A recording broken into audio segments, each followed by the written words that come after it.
Welcome to Demand Gen Pod. My name is Ryan. Today, we're talking about AI and email marketing. And to be honest, I'm actually not fully on board with this yet. I actually use AI, even in this podcast, we use AI to accomplish some of the tasks in the automations that we run. And I'm going to do an entire episode, I think, about how we actually build out all of our episodes because I think it's really interesting. But in terms of email marketing and relying on AI to make decisions for us that we may not necessarily have any part in is a struggle for me. So, a lot of the things that we do is to design frameworks that contacts will flow through. And so we get to design the decisions that are made and when they're made. And then, the contact's role is to help us to make those decisions in a timely manner that aligns to their own sales journey, right?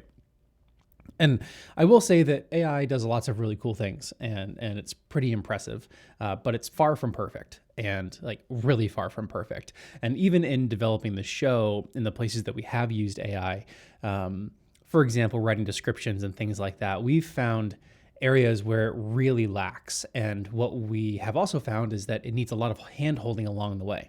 So you can't really just say, go do this end result. You really need to say, do step one. Now that step one is done, do step two. Now that step two is done, do step three. And that might be a 5-step process to get to your end result. I think that leveraging AI in that way, it can be very helpful. And if you can automate that process so that it's repeatable, that's even better. The important part, though, is that it's done in a way that feels natural. And natural does not equate to us asking for the end result up front. Natural equates to us guiding it along the way. With that said, let's get started.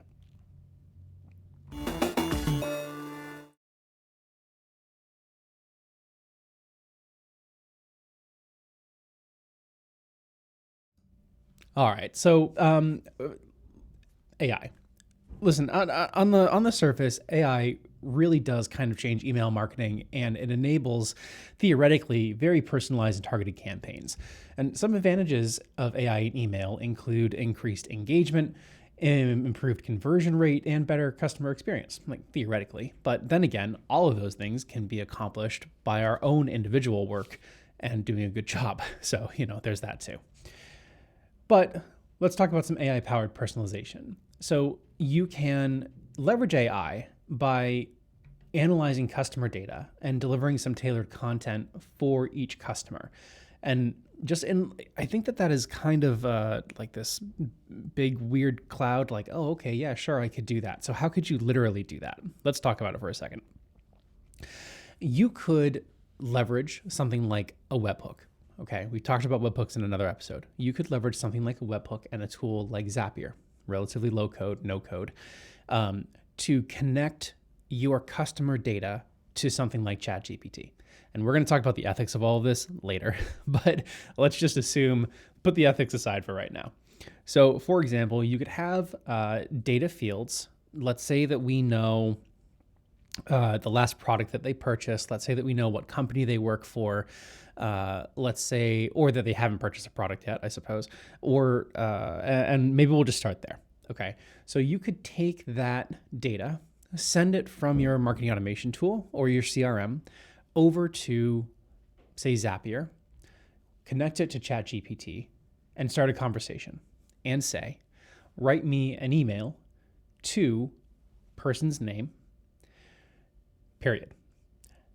On X date, they purchased this product, period. They work for this company, period. Right? So on and so forth, whatever. Keep it really simple. Simple is better with something like ChatGPT. And then make a request. So write me an email to encourage this person to buy another product or buy, this product, okay? Knowing that we know these things about them. And it will spit out a result for you. Now, what might come out of ChatGPT is not necessarily something that is directly usable. You might need to format it in some way. But again, a tool like Zapier can manage all of that for you, which is really impressive. But you could effectively take customer data, each person's data, and you could apply it through a conversation with AI to return an email, or even if it's just a paragraph inside of an email. So maybe you have the core kind of breakout framework of an email, hi, first name, yada, yada, yada. And then the second paragraph is this dedicated paragraph. And maybe that's what the AI generates. So this is how you could literally implement this now, right? Just using a tool that allows you to send webhooks, fire webhooks from it. The kind of like lowest cost email marketing tool that I'm aware of that does that is ActiveCampaign. You can do it in the middle of a campaign. So like you would fire off a webhook, say you wait a day, you don't have to wait a full day, but you wait some period of time to get that data back. And then you can send an email based on the result. So that's certainly one way that you can literally do it right now, to have AI enhance personalization by analyzing customer data and then replying to you with some sort of tailored paragraph literally for that one person. And then you just populate that into a field and you submit it and put it into the email. And then everybody would get a different paragraph every single time. Totally doable, really pretty easy actually. Some more complex things. AI algorithms can segment audiences based on things like behavior and demographics and preferences. And, another really good way, and this is kind of leaning on the first point that I had, is that some really good ways that you can leverage it are with dynamic content. So we can create this dynamic content for each individual person, personalized recommendations based on what they've purchased before. And, you could even adapt the email design itself if you really wanted to. Create custom images, although I think that the images with AI are the farthest from success of anything else. But you could theoretically. We actually tried to do that really early on in the podcast. We tried to use AI to generate blog post images for us, and it was a disaster. It did a horrible job, so we decided not to keep going with it. Some of the things that you can do, maybe outside of marketing automation, but just leveraging your data, could be things like predictive analytics and recommendation engines. So you can leverage predictive analytics, and those can improve your email marketing by predicting customer behavior and then optimizing campaigns. So, it can look at customer data. And there are these models are also built into CRM tools as well, but you can look at customer data or have a tool look at customer data and then predict which people based on behavior and timing are most likely to be willing to buy now or tomorrow or next month or whatever, right? And those recommendation engines suggest personalized product recommendations based on customer preferences and behavior. So you've probably seen this. These are getting used everywhere, particularly in B2C, where you might have purchased something and it says, well, if you like that product, then you'll like this product. And a lot of that can also be managed by tools that are AI generated, where you teach it your library, and then once it understands your library of products, then it can make recommendations based on previous purchases and when those things were purchased. I think that you can also see this in timing-based nurture, where what is a bit, I guess, is behavioral, but it's behavioral time-based, where you have your, you've got a product that's purchased that gets used and has to be repurchased. And so if you can calculate how frequently somebody needs to go and buy that product, then you can target them around the time that they would be buying it, just to, top of mind, brand focused, so that they remember that when they need to go buy that toothpaste again, kind of a bad example, but that's all right. You need to go buy that toothpaste again, that they get Colgate and not Tom's or, whatever it is. So beyond that, you can also leverage it for things like abandoned cart emails, and then for upsell and cross-sell programs. So I normally think of upsell cross-sell as more like B2B rather than B2C, but I mean, certainly relevant in both areas.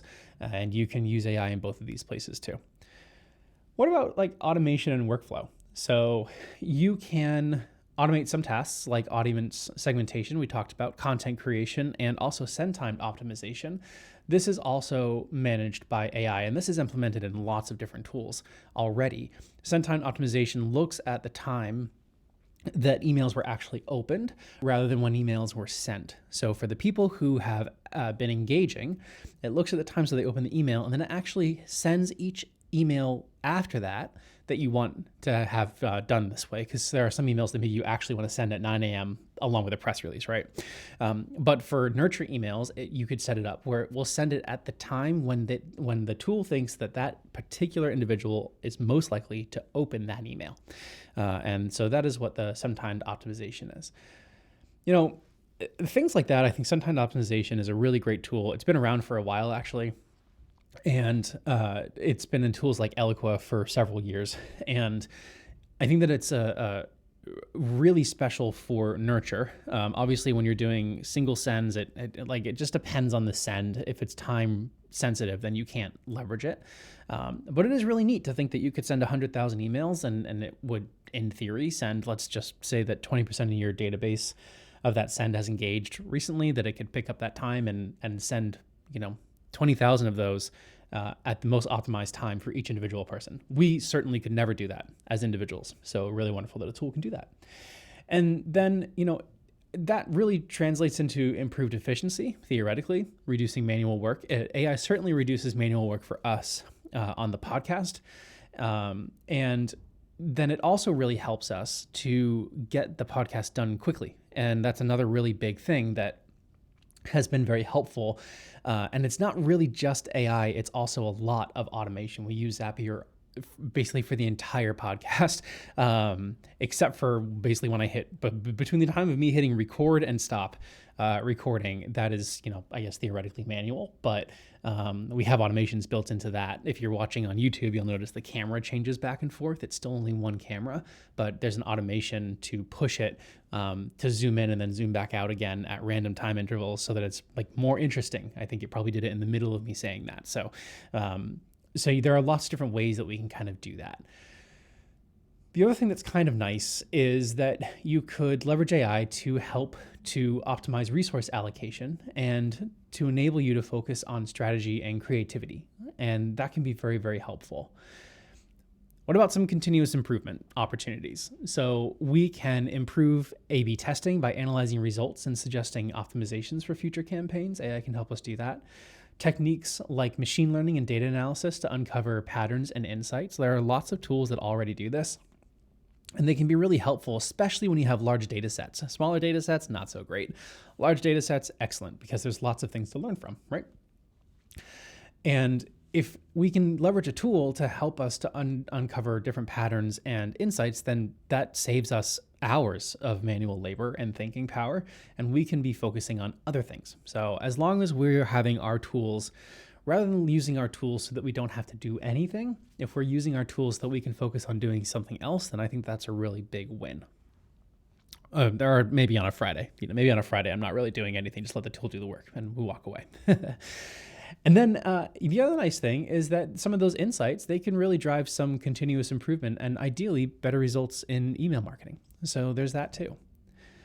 All right, something that I think is particularly interesting, what about copywriting and optimization? So we touched on this in the beginning, and AI can definitely help you in copywriting.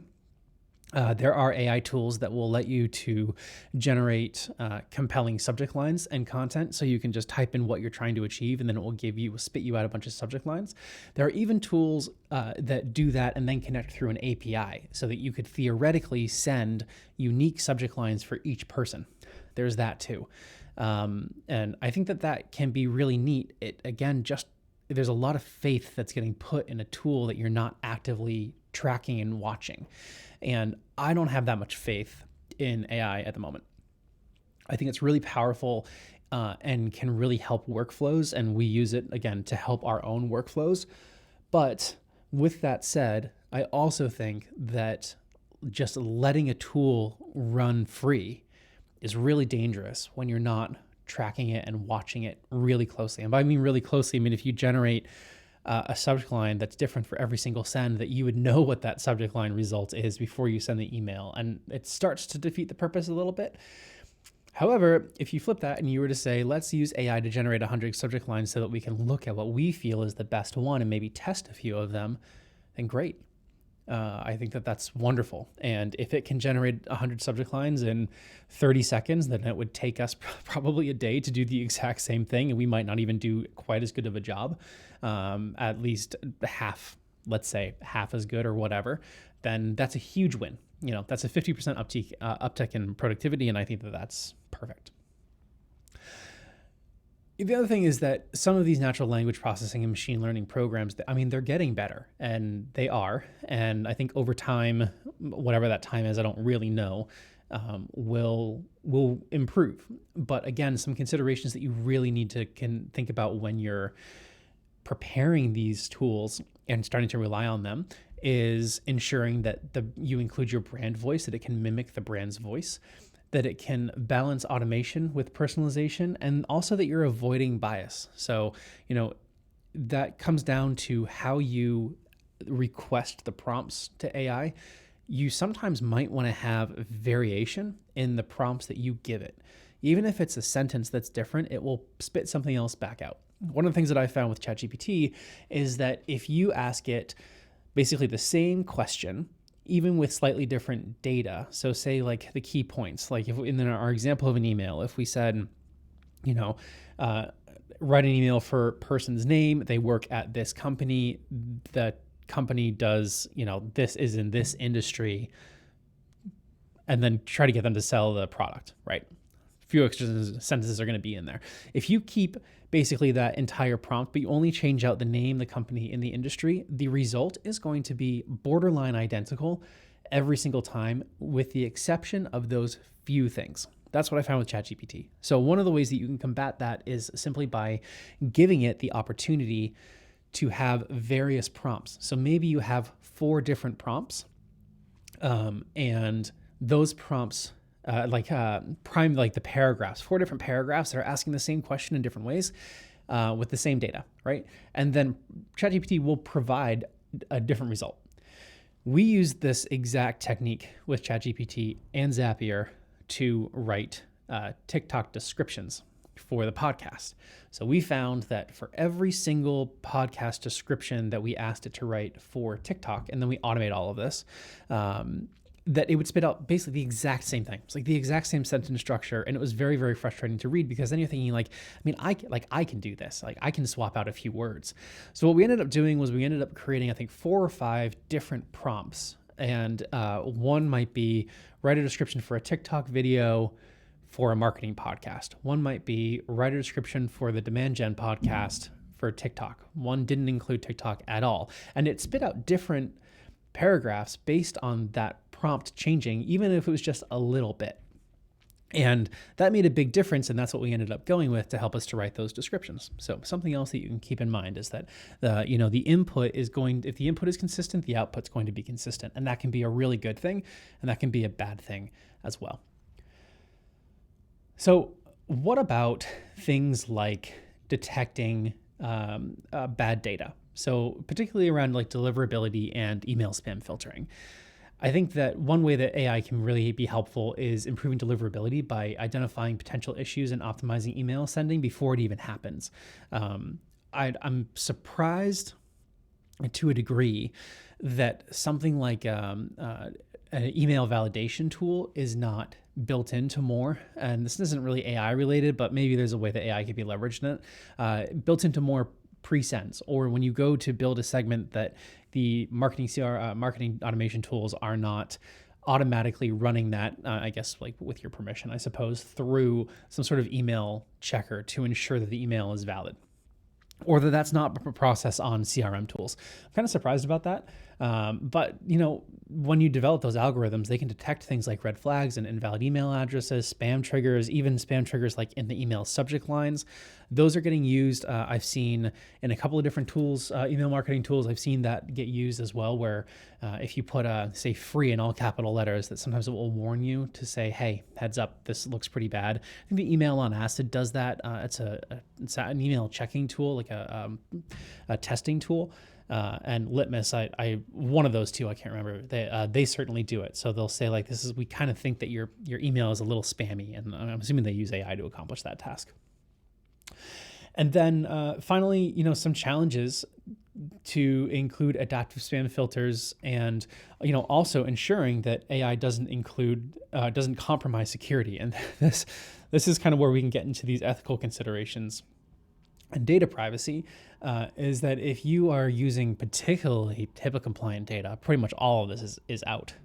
Sending anything outside of your tool, it has to go through a HIPAA compliant path, and then it has to go to a HIPAA compliant source, and then it has to go back through a HIPAA compliant path, right? So all of those things need to be considered. But HIPAA aside, because that's a really easy one where you just kind of say no, just think about the transparency in AI usage and ensuring that the AI doesn't actually harm anybody who's receiving the email, right? So again, that is partially coming down to the fact that you're sending somebody else's data without their knowledge necessarily, or I should say most likely, even if you make it really clear in a data privacy policy, right?